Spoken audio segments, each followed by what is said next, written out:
السلام علیکم ورحمۃ اللہ تعالی وبرکاتہ۔ محترم ناظرین و سامعین، انشاءاللہ العظیم آج ہم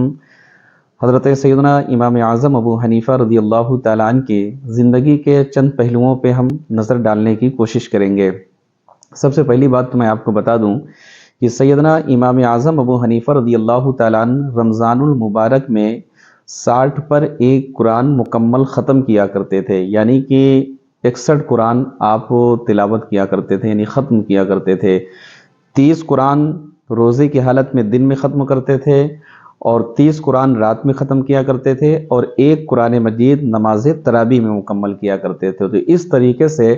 سیدنا امام اعظم ابو حنیفہ رضی اللہ تعالیٰ عنہ کی زندگی کا یہ معمول رہا کہ آپ جب بھی رمضان المبارک کی مبارک گھڑیاں قریب آتی تو آپ تیاریوں میں مصروف ہو جاتے تھے، اور ہر رمضان المبارک میں 61 قرآن مجید مکمل ختم کیا کرتے تھے۔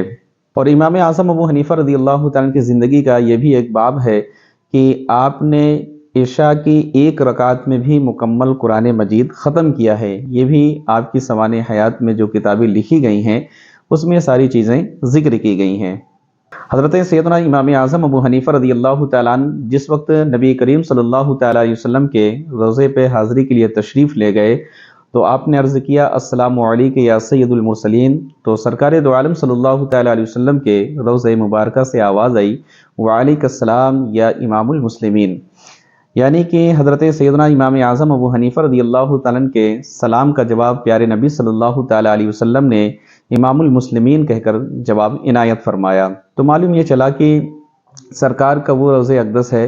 اور آپ کا وہ دیار ہے کہ پوری دنیا کو جو خیرات مل رہی ہے وہ ہم سب کے نبی صلی اللہ تعالیٰ علیہ وسلم کی بارگاہ سے مل رہی ہے۔ جیسے کہ مثال کے طور پہ حضرت خواجہ غریب نواز رضی اللہ تعالیٰ عنہ کو اگر ہندوستان کی بادشاہی عطا ہوئی ہے تو نبی کے در سے عطا ہوئی ہے، اسی طریقے سے اگر سیدنا نعمان بن ثابت یعنی سیدنا امام اعظم ابو حنیفہ رضی اللہ تعالیٰ عنہ کو امامت کا بادشاہ کہا جاتا ہے اور آپ کو امامت ملی ہے پوری امت مسلمہ کے لیے اور فقہ حنفی کے ماننے والوں کے لیے، تو وہ بھی ہم سب کے نبی صلی اللہ تعالیٰ علیہ وسلم کے در کا صدقہ ہے، وہ وہاں کی خیرات ہے، اور جس کو اللہ کے رسول صلی اللہ تعالیٰ علیہ وسلم عطا فرما دیں تو ظاہر سی بات ہے وہ پوری دنیا میں امتیازی حیثیت ضرور حاصل کرے گا۔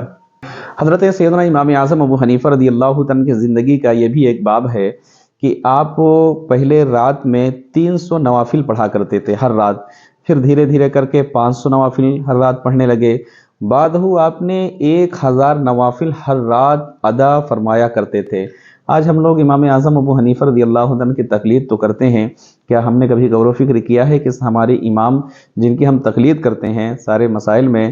تو ہم ان کے عبادت اور زہد و ورع کی طرف بھی توجہ دیں کہ ان کے ارتقاء کی وہ کون کون سے منازل کو طے کیے اور اللہ نے ان کو وہ مقام عطا کیا ان کے تقوی اور پرہیزگاری کی بنیاد پر کہ رات رات بھر وہ اللہ کی عبادت کیا کرتے تھے، اپنے رب کو راضی کیا کرتے تھے۔ سیدنا امام اعظم ابو حنیفہ رضی اللہ عنہ کی زندگی کے بارے میں یہ بھی آیا ہے کہ آپ خشیت الہی سے یعنی خوف خدا سے آپ اتنا رویا کرتے تھے رات میں کہ آپ کے جو پڑوسی رہا کرتے تھے وہ بیدار ہو جایا کرتے تھے۔ آج ہم لوگوں کے اتنا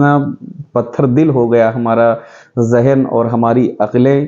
کہ کتنے بھی بڑے بڑے گناہ کر دو خدا کا خوف ہی نہیں رہ گیا ہے اور احساس بھی نہیں ہوتا ہے۔ امام اعظم ابو حنیفہ رضی اللہ تعالیٰ عنہ کے رونے کی وجہ سے آنکھ کے نیچے گڑھے پڑ گئے تھے۔ آج ہم ان کے امتی اور غلام ہونے کا دعویٰ کرتے ہیں، کیا ہم نے کبھی ان کی زندگی کے بارے میں غور و فکر کیا ہے، کبھی سوچا ہے؟ اللہ تعالیٰ ہم سب کو ہدایت نصیب فرمائے۔ حضرت سیدنا امام اعظم ابو حنیفہ رضی اللہ تعالیٰ کی زندگی کے بارے میں یہ بھی آیا ہے کہ جب آپ کسی کو قرض حسنہ کے طور پر کوئی چیز دیا کرتے تھے اور جب وصول کرنے کے لیے اس قرض دار کے مکان پر جایا کرتے تھے تو اس کے گھر کا آپ سایہ استعمال نہیں کیا کرتے تھے، یہ تھا آپ کا تقوی۔ آج تو اگر کوئی کسی کچھ چیز دے دیتا ہے تو اس کو ہر طریقے سے ایک دم سے کاڑھنے کی کوشش کرتا ہے کہ کتنا ہم اس سے فائدہ حاصل کر لے، لیکن یہ آپ کا تقوی تھا، یہ آپ کی پرہیزگاری تھی کہ اگر ہم کسی کو کوئی چیز دیتے ہیں تو اس سے ہم فائدہ حاصل نہ کریں۔ یہی امام اعظم ابو حنیفہ رضی اللہ تعالیٰ کی زندگی سے ہمیں درس ملتا ہے اور سبق ملتا ہے۔ حضرت سیدنا امام اعظم ابو حنیفہ رضی اللہ تعالیٰ کی زندگی کے بارے میں آیا ہے کہ آپ نے اپنی حیات طیبہ میں تقریباً 50 پر 5 یعنی 55 مرتبہ حج بیت اللہ کی دولت سے آپ مالا مال ہوئے ہیں، یعنی آپ نے 55 مرتبہ تقریباً آپ نے حج ادا فرمائے ہیں۔ یہ شان سیدنا امام اعظم ابو حنیفہ رضی اللہ تعالیٰ عنہ کی تھی۔ سیدنا امام اعظم ابو حنیفہ رضی اللہ تعالیٰ کے تقوی و پرہیزگاری اور ان کے شعار کے بارے میں یہ بھی آیا ہے کہ آپ تقریباً 40 پر 5 سال یعنی کہ 45 سال تک مسلسل عشاء کے وضو سے فجر کی آپ نماز ادا فرماتے رہے۔ آج تو ہم لوگ نماز ہی نہیں پڑھتے ہیں، چاہے عشاء ہو، فجر ہو، ظہر ہو، عصر ہو، مغرب ہو، ساری نماز کو تو ہم ایک دم سے بالائے طاق رکھ دیں، کچھ سمجھتے نہیں، اپنے اس کی فرضیت کے بارے میں ہم جاننے کی کوشش بھی نہیں کرتے ہیں، صرف زبان سے بول لیتے ہیں کہ ہم لوگ حنفی المسلک ہیں اور امام اعظم ابو حنیفہ کی تقلید کرتے ہیں، ہم سنی ہیں تو یہ ہیں وہ ہیں۔ ارے ہمیں چاہیے کہ اپنے امام کی تقلید ہم یوں کریں کہ جیسا وہ کرتے تھے ہم بھی ان کے نقش قدم پر چلنے کی کوشش کریں، اور جو چیزیں ہم پر فرض ہیں کم سے کم اس کو تو ادا ہی کرنا چاہیے۔ لیکن آج کے حالات تو ایسے ہو گئے ہمارے معاشرے میں کہ فرائض و واجبات کو ترک کر کے مستحبات پر اتنی سختی سے عمل کرتے ہیں کہ اگر نہ عمل کرو تو لوگ ایک دوسرے پہ فتویٰ دینے لگتے ہیں۔ اللہ ہماری قوم کو ہدایت نصیب فرمائے۔ حضرت سیدنا امام اعظم ابو حنیفہ رضی اللہ تعالیٰ کے جب وصال ظاہری کا وقت آیا تو آپ حالت سجدہ میں تھے اور آپ کی روح پرواز کر گئی۔